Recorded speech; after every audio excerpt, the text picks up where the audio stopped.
guys, kembali lagi dalam segmen Azfira. Anda tanya, Fira jawab. Kat sini kita akan menjawab segala persoalan anda tentang trading dan juga produk di Ultima Markets.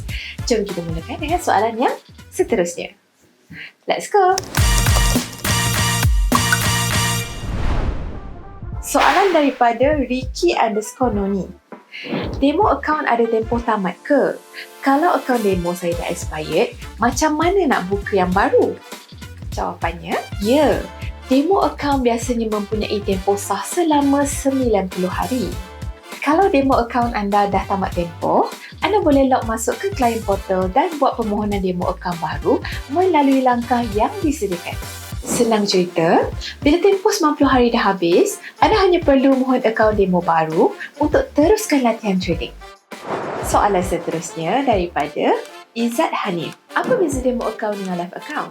Harga dan cara trade tu sama ke? Atau ada perbezaan bila guna duit sebenar? Demo account digunakan untuk mensimulasikan keadaan market menggunakan dana virtual. Jadi, anda boleh belajar cuba strategi atau biasakan diri dengan platform tanpa menggunakan duit sebenar. Berbeza dengan live account, trade dalam demo account tidak dipengaruhi sepenuhnya oleh faktor market seperti dividend adjustment, skip page, liquidity dan order execution. Data market yang dipaparkan dalam demo account juga mungkin sedikit berbeza daripada live account. Jadi, untuk harga dan data yang lebih tepat, rujuk maklumat yang dipaparkan dalam live account anda. Soalan seterusnya daripada Amy_Ra.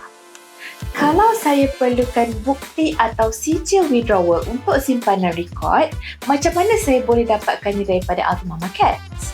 Anda boleh memohon withdrawal receipt dengan menghantar email ke info@ultimamarkets.com menggunakan alamat email yang telah didaftarkan. Dalam email tersebut, sertakan nombor MT4 trading account, alamat email yang dah didaftarkan, maklumat lengkap transaksi withdrawal seperti tarikh, masa dan jumlah withdrawal. Selepas permohonan dihantar, proses penyediaan withdrawal receipt biasanya mengambil masa sekitar 1 hingga 2 hari bekerja. Okey guys, itu saja untuk episod kali ini. Kalau ada apa-apa soalan, boleh tulis dekat ruangan komen. Jumpa lagi dalam episod yang seterusnya. Azfira, anda tanya, Fira jawab. Bye guys!